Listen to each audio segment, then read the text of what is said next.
This episode of The Memory Palace is brought to you by Article. We are big fans of Article here at The Memory Palace. This room of the palace, the ballroom where I'm sitting right now, it's palatial, trust me, is lit beautifully by a legit beautiful lamp from Article. This stuff is of extraordinarily high quality. It is truly lovely furniture that's influenced by, mid-century modern and Scandinavian styles. I have a feeling you're really going to like it. If you've never checked it out before, summer and warmer weather is right around the corner here in the Northern Hemisphere. And they really have fantastic outdoor furniture. It's totally worth checking out. Go to article.com and take a look. The stuff looks great, and it is made with all these outdoor-friendly materials like teak and acacia wood and granite and galvanized steel and rattan. And it comes to you with a flat delivery fee of $49, regardless of what you're buying and how big the order is.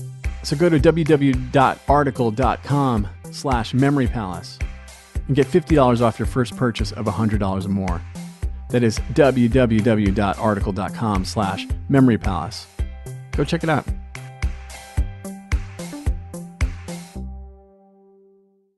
The Memory Palace is brought to you by Rate Marketplace. If you're a homeowner, did you know it takes just minutes to see if you're eligible to save up to $4,000 a year? Rate Marketplace is a home financing engine that uses a fast and easy online process. With Rate Marketplace, you can drop the paperwork and in a few minutes get a custom mortgage solution from your phone or computer. If you want to get started and see your savings at ratemarketplace.com/memorypalace.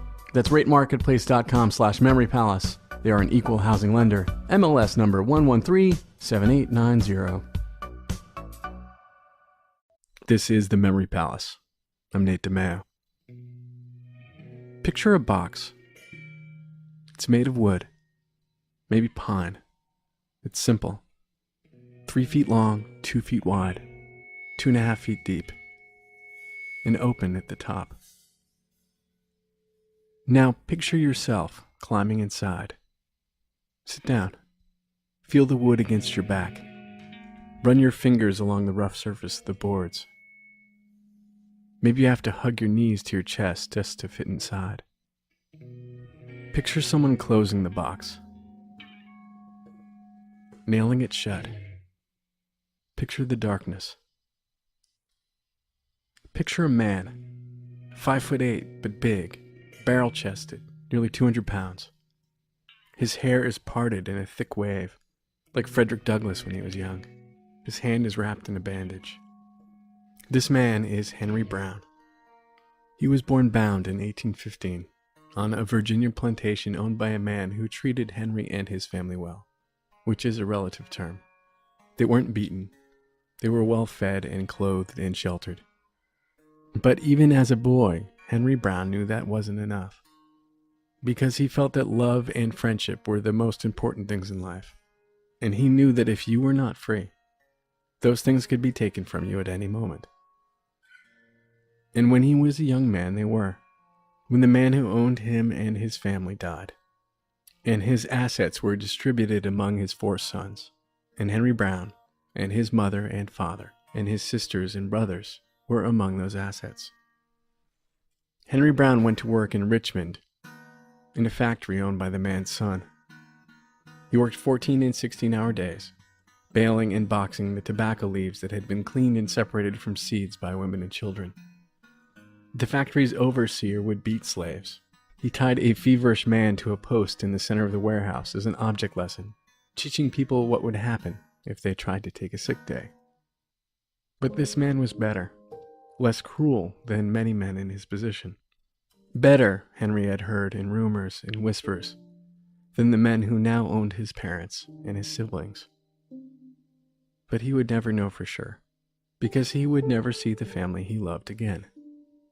And so when Henry Brown fell in love with a slave named Nancy, he went to his owner. He told him he wanted to marry Nancy. He wanted to start a family with Nancy. But he needed to know. He needed the man's word that they wouldn't be separated, that she wouldn't be sold. He said he would work his whole life for this man. He would never complain. He would never make a run for freedom if the man could make that promise. The man gave him his word and gave him his blessing. And Henry Brown and Nancy Brown started a family. They had 3 kids in 3 years. and Henry Brown was as happy as he could ever expect to be. And then the man who owned him changed his mind. Nancy was getting pregnant too often. She was missing too much work. And so he sold her and her children. Henry Brown was at work when he found out. His family had already been taken from his home. And so Henry Brown did the only thing a man in his position could do. He finished his shift. And when he was done and he was allowed to leave, he ran out of the factory and through the streets of Richmond in the dying light of day to a corner where a thick crowd of slaves stood, where they always stood, whenever their friends and family were marched away from them. And Henry Brown got there in time to catch a glimpse of his oldest child in a wagon bound for North Carolina.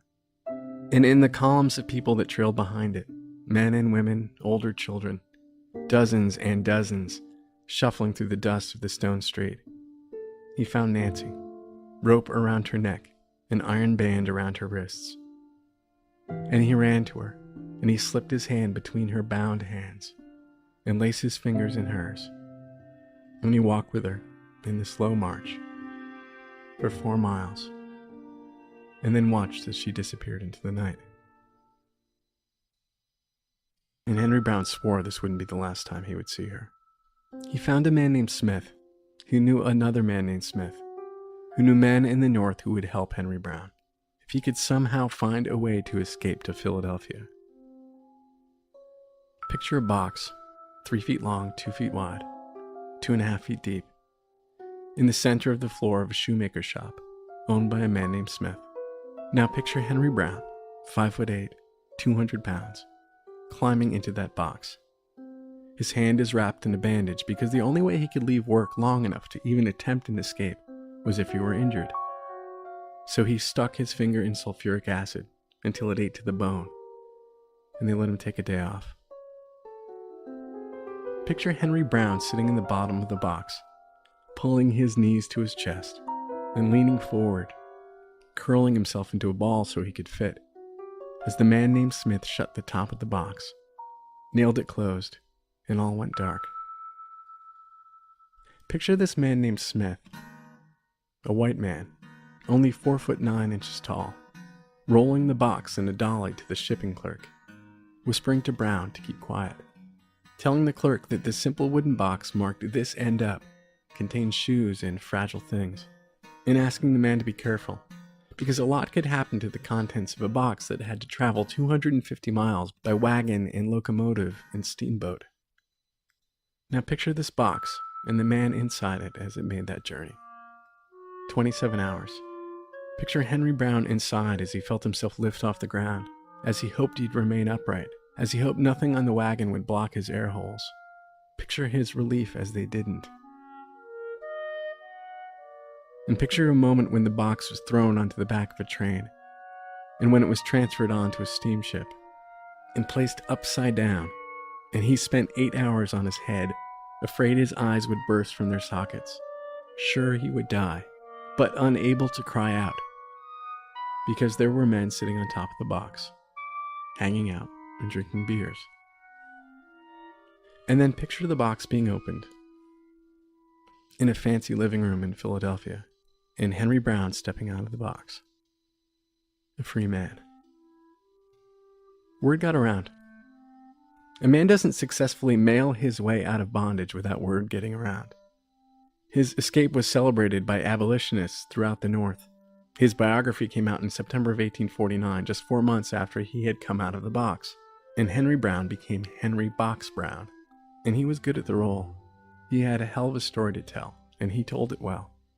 All over the Northeast, people paid to hear him tell the story, and hear him talk of his plan to one day earn enough money to buy freedom for his wife and his children, and reunite his family in the North.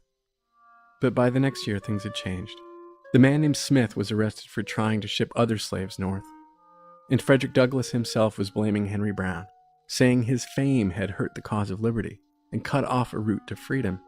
Henry Brown was beaten and nearly killed by thugs on his way to give a talk in Providence, and then Congress passed the Fugitive Slave Act.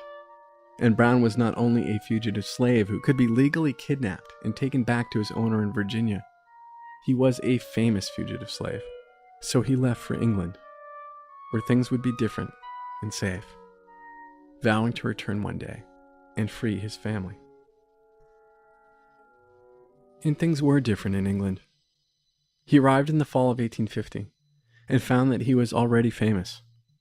This country that had banned slavery throughout its colonies 17 years before was fascinated by slavery in its former colonies. People lined up to hear the story that they had read about in the papers, straight from the man who'd lived it. He sold out a month of shows in Liverpool.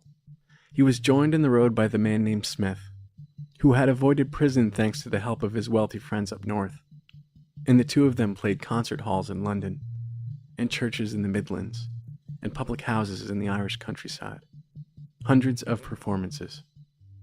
Money rolled in. And then Smith told Brown it was time to go. He had enough money to buy the freedom of his wife and his children, and his parents and his siblings, several times over. It was time to go back and be a powerful symbol of freedom as the man who came out of the box. But Henry Brown didn't want to go back. He didn't want to be a symbol of freedom when he could simply be free. Because what happens when you open the box? Or you step out of the back of the cave? Or whatever allegory you want to try to apply to this real man and his real life. A man who was born bound in the land of the free, who had first risked his life to go to a place where he was not bound, but he was not safe, and who then found his way to a place where he was beloved, a place from which the people he had once loved so much were so far away, in every way. Henry Brown was a free man, and he was free to choose. He was free to make money or make mistakes, and make any life he could in the time he had left. And so the man named Smith left, back to America, to be an important man in an important movement for freedom. And Henry Brown stayed to be a free man. Henry Brown didn't return to America until 1875, 10 years after the Civil War had freed the slaves without him.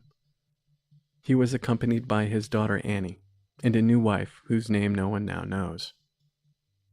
He would die several years later. No one knows when, and no one knows where. But they know he performed as a magician. He had for years in England, long after the Henry Box Brown story had worn itself out. But the box itself had not. That same box he had climbed out of 26 years before was part of the act. Picture a box.